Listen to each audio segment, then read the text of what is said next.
नमस्कार। News times के इस बुलेटिन में आप सभी का स्वागत है। आपके साथ मैं तृप्ति विश्वकर्मा। आइए खबरों का सिलसिला आप शुरू करते हैं। अपनी विभिन्न मांगों को लेकर झारखंड पेट्रोल डीलर्स एसोसिएशन के आह्वान पर चाईबासा समेत पूरे झारखंड में आज पेट्रोल पंप बंद रहे। हालांकि झारखंड सरकार ने पेट्रोल पंपों की हड़ताल को अवैध करार दिया है। इसके बावजूद पंप मालिकों ने पेट्रोल पंप को बंद रखा। इसके कारण लोगों को काफी परेशानियों का सामना करना पड़ा। लोग यहाँ वहाँ चक्कर काटते नजर आए।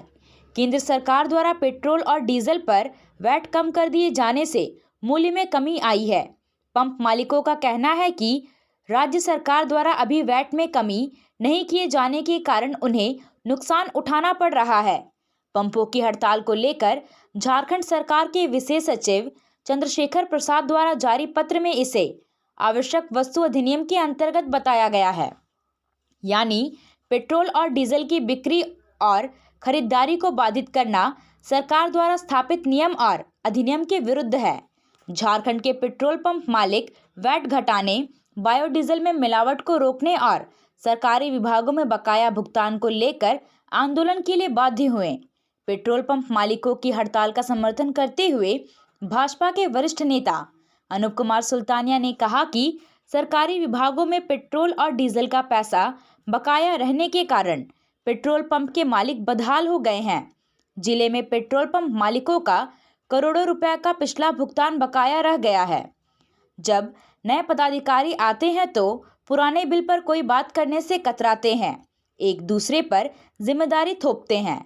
अनूप सुल्तानिया ने कहा कि झारखंड सरकार और जिला प्रशासन और जिला पुलिस पेट्रोल पंप मालिकों के बकाया बिल का अविलंब भुगतान करे। यदि वह ऐसा नहीं कर सकते हैं तो उन्हें उधार पेट्रोल लेने और पेट्रोल पंप मालिकों को धमकाने का कोई अधिकार नहीं है, क्योंकि पेट्रोल पंप मालिकों को अग्रिम भुगतान करके पेट्रोल और डीजल खरीदना पड़ता है। इसके बाद सरकारी विभाग उनसे उधारी लेकर सालों साल नहीं देते हैं और परेशान करते रहते हैं। उसके पहले मैं एक बात बहुत कठोरता से कहना चाहूँगा कि झारखंड में अराजकता का माहौल है। कोई व्यापारी अपना माल देगा सरकार को, उसका पैसा मांगता है और अगर उससे 8-8, 10-10 साल पैसा नहीं मिलता है, उसके बाद जब वो हड़ताल पे जाता है तो सरकार से हड़ताल को अवैध घोषित करती है। क्या सरकार ऐसी ही चलेगी?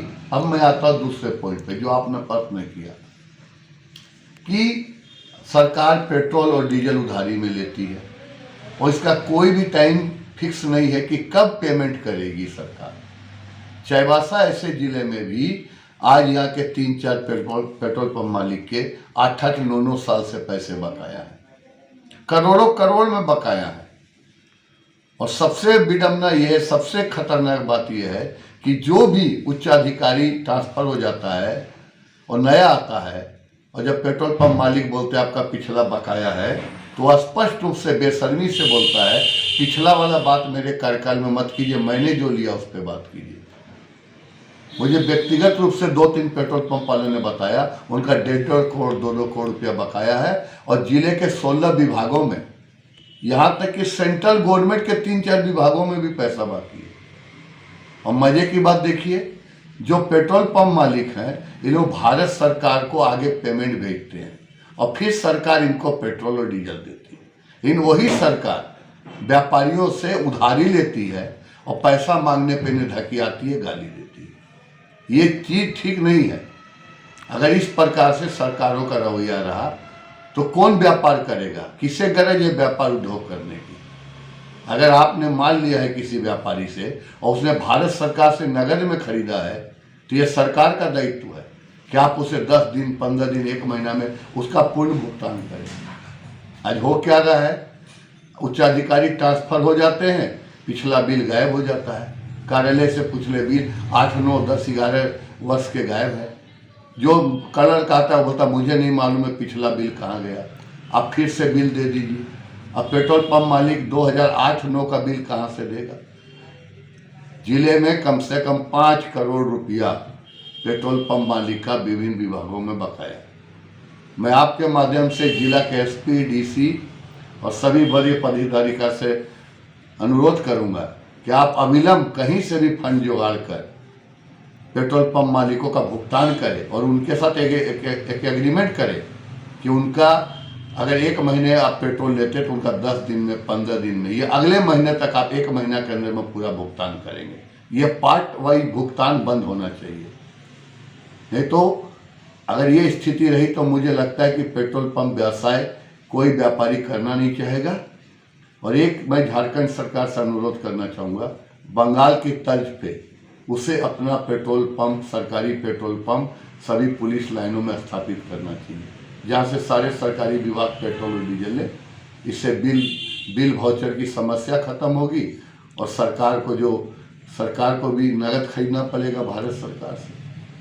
तो इसलिए इस पेट्रोल पंप वालों ने आज जो हड़ताल किया है, हम उसका पूरा समर्थन करते हैं और सरकारों से अनुरोध करते हैं कि उनका भुगतान अब अविलंब करें ताकि वो अपना व्यवसाय सुचारू रूप से चला सके।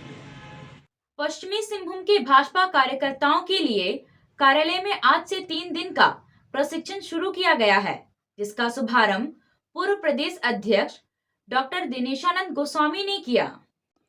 प्रशिक्षण शिविर को संबोधित करते हुए डॉक्टर गोस्वामी ने कहा कि भारतीय जनता पार्टी भारत को शक्तिशाली, स्वाभिमानी और आत्मनिर्भर राष्ट्र के रूप में विकसित करने के लिए प्रतिबद्ध है। राष्ट्रवाद हमारी प्रेरणा और अंत्योदय हमारा लक्ष्य है। प्रधानमंत्री नरेंद्र मोदी के नेतृत्व में केंद्र सरकार अंत्योदय के लक्ष्य को साकार कर रही है। देश के गरीबों के सर्वांगीण विकास के लिए कई तरह की जनकल्याणकारी योजनाएं चलाई जा रही हैं। इन योजनाओं का लाभ आखिरी व्यक्ति तक मिले, इसके लिए कार्यकर्ताओं को प्रयास करना है। शैलेंद्र सिंह द्वारा 7 वर्षों में अंत्योदय पहल विषय पर कार्यकर्ताओं को जानकारी दी गई। भाजपा का वैश्विक परिदृश्य विषय पर जेबी तुबिद द्वारा कार्यकर्ताओं को जानकारी दी गई। मनुष्य के जिंदगी में सीखने की कोई सीमा नहीं होती। जीवन पर्यंत तो सीखता है, तभी तो आगे बढ़ता है। जो व्यक्ति के मन में है हम तो सीख चुके हैं, अब सीखने के लिए मैं तो पारंगत हो गया हूं, उसके बाद वो गिरने लगता है। पश्चिमी सिंहभूम जिले के सभी छात्र छात्राओं का डीबीटी के माध्यम से छात्रवृत्ति, पुस्तक और पोशाक राशि का हस्तांतरण किए जाने को लेकर उपायुक्त अनन्य मित्तल ने बैठक की। समाहरणालय सभा कक्ष में हुई बैठक में उपायुक्त ने कहा कि आधार कार्ड और बैंक पासबुक से संबंधित प्रक्रिया पूर्ण करते हुए डीबीटी के माध्यम से छात्र छात्राओं को राशि का हस्तांतरण किया जाए। उप विकास आयुक्त ने वास्तविक डाटा उपलब्ध करवाने का निर्देश दिया। उन्होंने सबसे पहले गुदड़ी प्रखंड के छात्र छात्राओं का बैंक खाता खोलने, प्रखंडों में प्रतिनियोजित शिक्षक शिक्षिकाओं को मूल विद्यालय में वापस करने और बैंक मित्र नियुक्त करने का निर्देश दिया। विकास आयुक्त की उपस्थिति में तथा पीडी, आईटीडी और वेलफेयर पदाधिकारी, शिक्षा पदाधिकारी और शिक्षा अधीक्षक की उपस्थिति में हम लोगों ने शिक्षा से संबंधित बैठक की। इसमें सभी प्रखंड प्रसार शिक्षा पदाधिकारी जो हैं वो प्रखंडों से उपस्थित हुए। मेनली मुख्य डायरेक्शन हम लोगों के द्वारा यही दिया गया कि सभी बच्चों का जो भी डीबीटी के माध्यम से स्कॉलरशिप के लिए या फिर किताबों के लिए और यूनिफॉर्म के लिए जो भी राशि अंतरण की जानी है, उसके लिए जल्द से जल्द आधार कार्ड और बैंक अकाउंट का प्रक्रिया पूरी की जाए और उसको जल्द से जल्द अंतरण कराना सुनिश्चित किया जाए। लक्ष्मी टीवीएस का फेस्टिवल ऑफर। टीवीएस की गाड़ियों की खरीदारी पर शानदार ऑफर। हर खरीदारी पर मिलेगा स्क्रैच कूपन। स्क्रैच कूपन में 3000 से 1 लाख रुपए तक का निश्चित उपहार। लक्ष्मी टीवीएस शोरूम में 1111 रुपए के डाउन पेमेंट पर खरीद सकते हैं मनपसंद वाहन और वाहन के साथ ही मिलेगा 15 दिनों का पेट्रोल मुफ्त।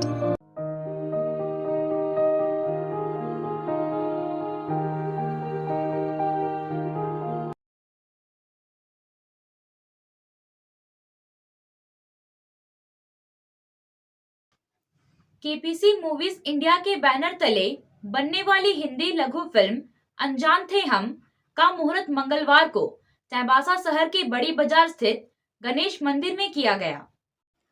लघु फिल्म मुहूर्त का शुभारंभ सदर एसडीपीओ दिलीप खलखो, वरिष्ठ पत्रकार राजीव नैनम, इप्टा के अध्यक्ष केसर परवेज और डॉक्टर कामेश्वर प्रसाद वर्मा ने किया।